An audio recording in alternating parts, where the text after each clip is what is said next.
So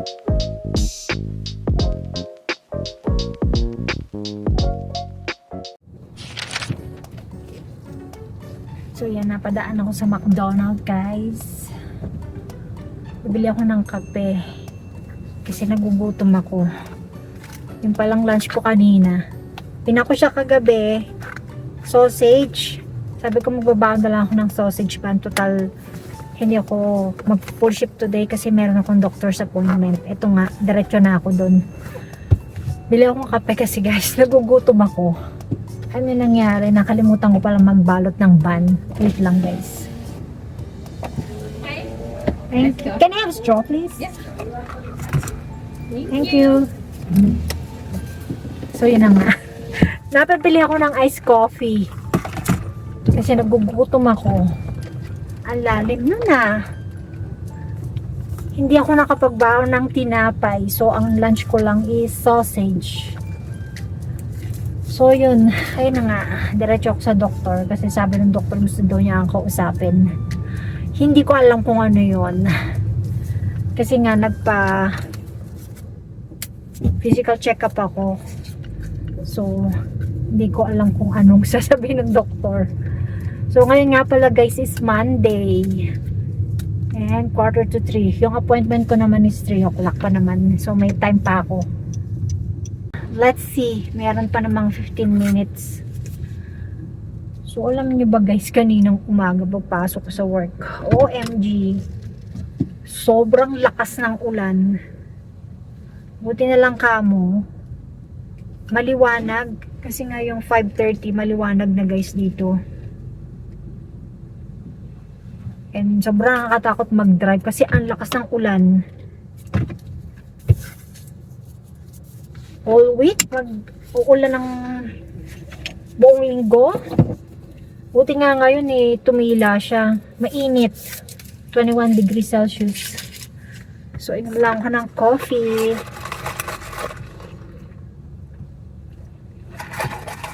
Sarap talaga ng coffee ni McDonald's.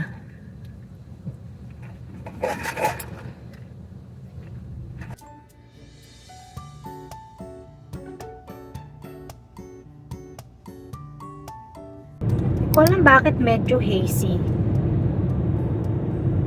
Tingin ko lang. Ewan ko ba. So yun, guys, tapos na ako nga palang magpa-check up sa doktor. Wala namang issue or problem, which is good. Sinabi lang niya sa akin yung resulta ng last time na nagpa-physical check up ako. I think last 2 visit. Okay naman. Wala mang problema. Kasi ladies, importante ang magpa-pap smear. Lalo ang mga kababaihan. Total dito sa Canada, libre naman yan. So, importante yan sa mga my partners. And every 3 years, kailangan ginagawa yung check-up. Pakita ko sa inyo, guys. Kung nakita nyo from far, kasi pag dito nagdadrive ako, kita ko yung bundok. Ngayon wala akong makita. Mainit naman, 21 degrees Celsius. So dito na tayo sa bahay. Tinanggal ko lang yung aking suot kaninang red shirt. So magluluto ko ng dinner. Ang oras is alas 4. So nagtaw ako ng chicken wings. Magluluto ako ng arroz. Kasi masarap yun kapag umuulan. Malamang lunch ni Mikey tomorrow at saka lunch ko. Tapos yung dinner namin is chicken wings. So yan, umpisahan na natin. Bali, hahatiin ko to kasi napakadami. Yung bottom niya is frozen pa rin. Kasi kaninang umaga bago ako umalis, inano ko siya, tino ko siya. Frozen pa rin.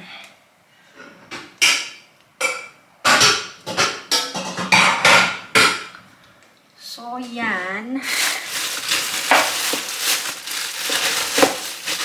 So, yan, nag-grate na ako ng luya, bawang, sibuyas, at saka yung chicken. Pero yung kalahati niyan, ano siya, air fry ko. Gusto kasi ni Mikey ng chicken air fryer. And para hindi masayang yung ating bahaw kasi marami akong kanin. Yan ang ilalagay ko sa arroz. Nagpapainit na ako ng kawali. So magluluto muna ako ng arroz. Kasi hindi pa naman daw gutom si Mikey. Busog pa daw siya.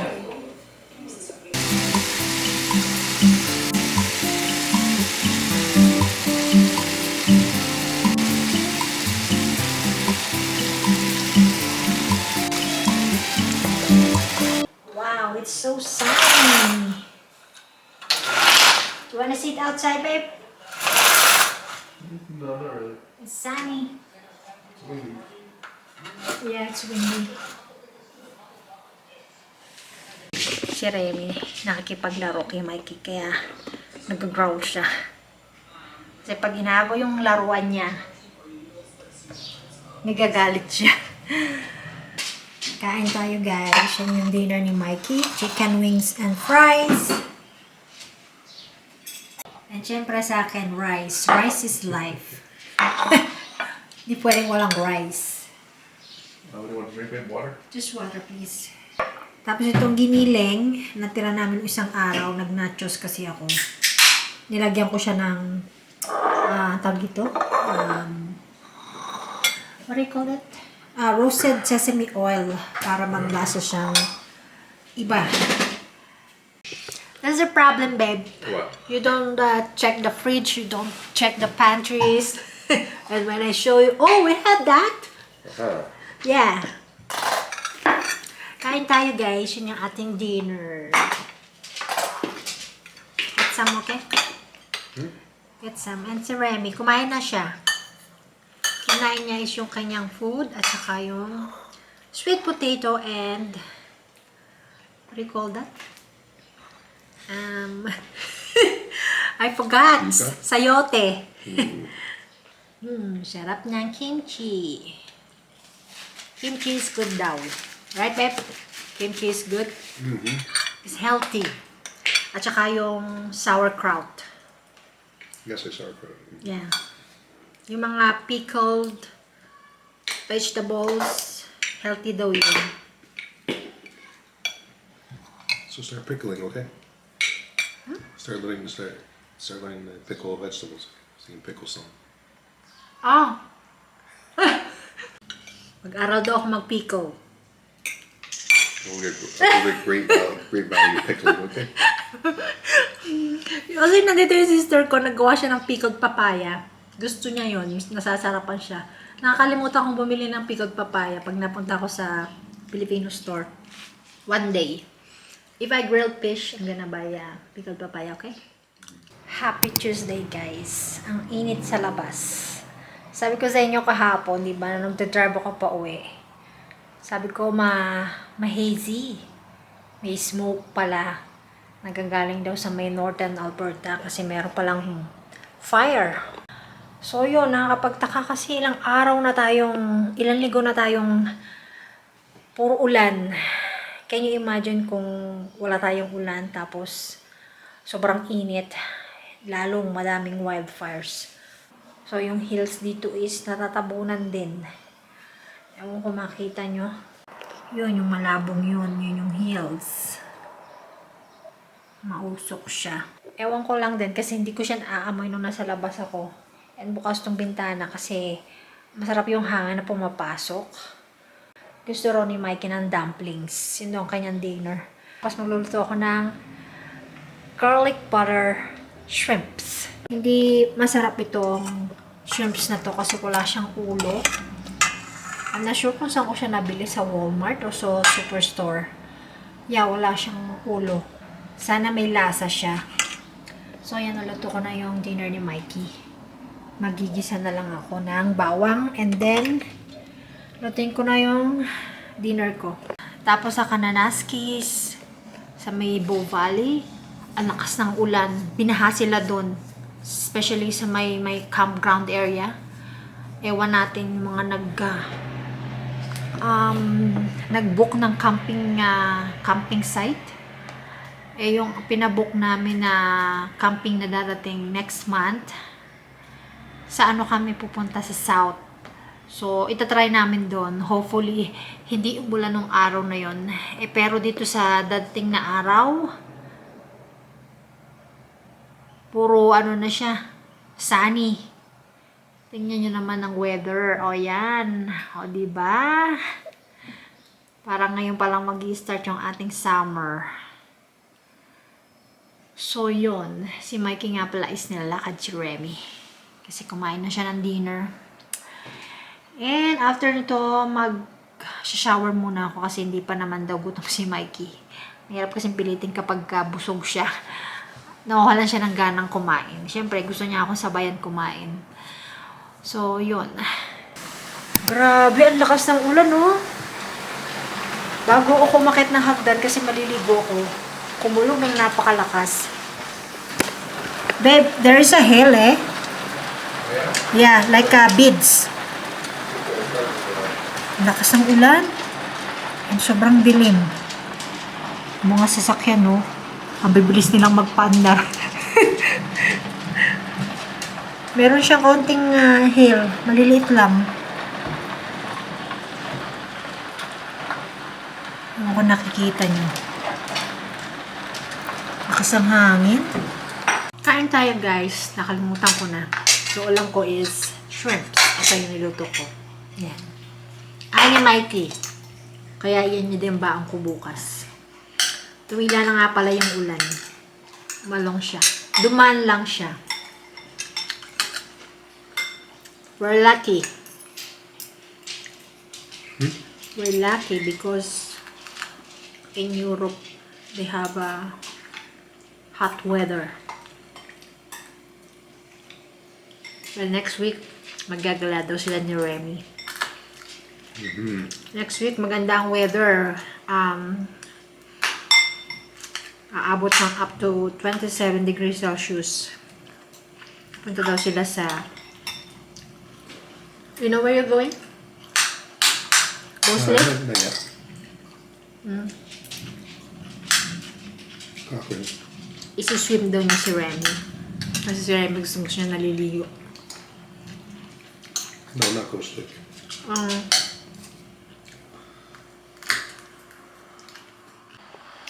Tingnan naman si Remy. Super handsome. Bagong ligo yan. Fresh na ulit si Remy. You don't like Greasy now. Greasy stinky. Hi! Maybe he looks matured now, eh? He doesn't look like a puppy. Yeah, that's your adult now. Yeah.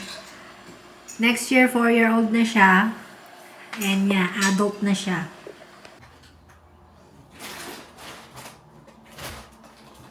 Grocery, grocery.